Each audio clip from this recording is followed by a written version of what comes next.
ছাদে খুব সুন্দর খোলা প্রকৃতি। অনেক দিন পর মনে হলো আজকে একটু ছাদে রান্না করব। তো চলে আসলাম ছাদে, আর ছাদে কি মজার রান্না করেছি সেটাই আপনাদের সাথে আজকে শেয়ার করব। এত মজা আপনারা চিন্তাও করতে পারবেন না। তো আসসালামু আলাইকুম, আশা করছি সবাই যে যেখান থেকে এই মুহূর্তে আমার ভিডিওটি দেখছেন সবাই সুস্থ আছেন। এগুলো হচ্ছে চিংড়ি। আসলে আজকে আমি রান্না করব বরিশালের খুব নামকরা একটি খাবার, খুব ঐতিহ্যবাহী চিংড়ির বড়া ভুনা। অনেকেই হয়তো এটা করেন বাড়িতে। তো আজকে আমি ভাবলাম আমি একটু ট্রাই করি। তো আমি হাফ কেজি চিংড়ি মাছ নিয়ে এসেছি, ছোট চিংড়ি। এটা বড় চিংড়ি দিয়ে করলে আরও মনে হয় বেশি ভালো হয়। তো ছোট চিংড়ি দিয়ে করলাম। চিংড়িটা আমি খুব ভালো করে মিহি করে বেটে নিলাম, আর সাথে দিলাম সামান্য একটু চালের গুঁড়া। সব বেটে নিয়েছি। আর এরপরে দিলাম নারকেলটাও আমি খুব মিহি করে বেটে নিব। এই পুরো প্রসেসটাই, এই বাটাবাটির যে ঝামেলাটা, এটা পুরোটাই আমরা চাইলে ব্লেন্ডারে করে নিতে পারি। তো আমি আজকে ভাবলাম যে ছাদে বসেই সব কিছু করব। এই জন্য পাটা পোতা সব ছাদে নিয়ে এসে আমি চিংড়ি মাছের এই মজার বড়া ভুনাটা করতেছি। তো চিংড়ি মাছ বাটার পরে এর মধ্যে আমি সব মশলা দিয়ে দিলাম। হলুদ, শুকনা ঝাল, লবণ পরিমাণ মতো, একটু ধনিয়া গুঁড়া, একটু জিরা গুঁড়া, সব দিয়ে মোটামুটি পরিমাণ মতো লবণ দিয়ে, ঝাল যার যার পছন্দ মতো দেবেন। তো দিয়ে খুব ভালো করে আমি এটা মাখায় নিব।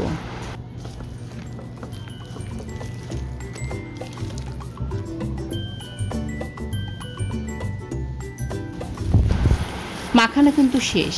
এবার আমি চুলা ধরাবো, চুলা ধরানোর পালা।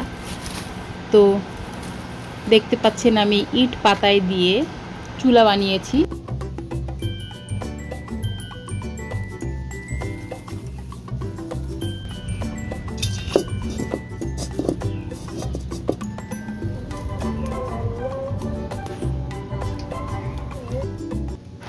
তো পরিমাণ মতো আমি তেল দিয়ে দিলাম, তেলের পরিমাণটা একটু বেশি দিলাম। এবার আমি সব বড়াগুলো ছোট ছোট করে ভেজে নেব। আপনি চাইলে এই বড়াটা এমনিই খেতে পারেন, এত মজা। মানে গরম ভাতে এই বড়াটা শুধু তেলে ভেজেও খাওয়া যায়। তো অনেকে এটা কাঁচা রান্না করে। তা আমি আমার আপুকে ফোন দিয়ে জিজ্ঞাসা করলাম যে বড়াটা আমি কিভাবে ভুনা করব। তা আমার আপু বলল, বড়াটা আগে যদি ভেজে নিস তাহলে কিন্তু বেশি মজা হবে। তো আমিও ভাবলাম তাহলে ভেজেই নেই। ছাদে বসে এই খোলা প্রকৃতিতে রান্না করতে কিন্তু দারুণ লাগতেছে।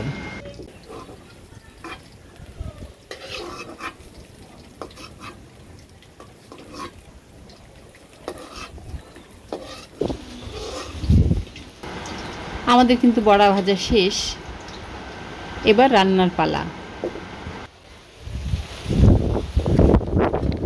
প্রচণ্ড বাতাসের শনশন শব্দ এসে কানে বাজতেছে, খুব ভাল লাগছে। খুব সুন্দর একটা পরিবেশ সৃষ্টি হয়েছে এই বাতাসের কারণে। মনে হচ্ছে আমি খোলা কোনো জায়গায়, কোনো গ্রাম্য পরিবেশে রান্না করতেছি।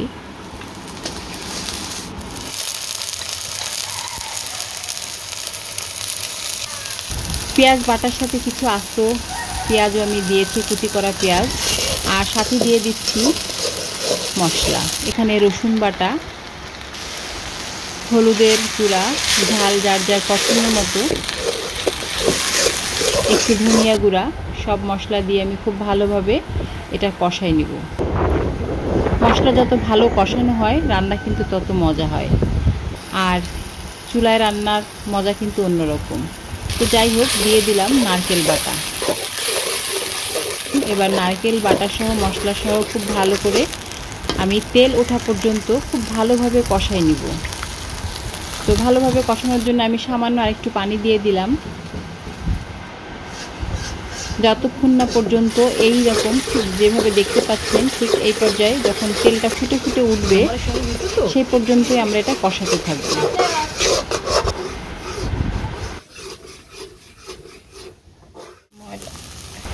তেল ফুটে উঠেছে, আমাদের কষানো শেষ। এবার আমরা একটু ঝোলের পানি দিয়ে দিব।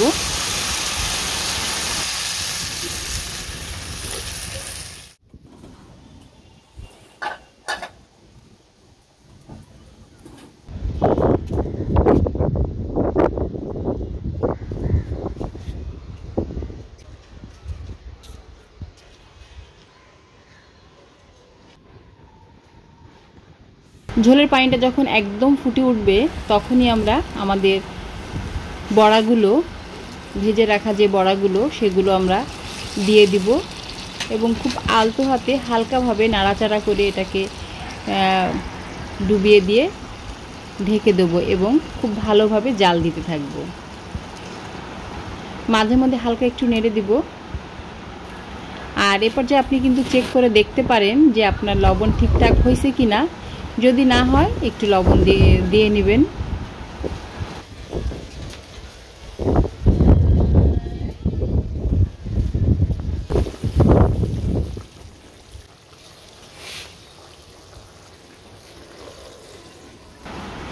ছাদের এই সুন্দর প্রকৃতিতে রান্না করতে কিন্তু খুব ভালো লাগতেছে। আর আজকে বাতাসটা অনেক, প্রচণ্ড বাতাস।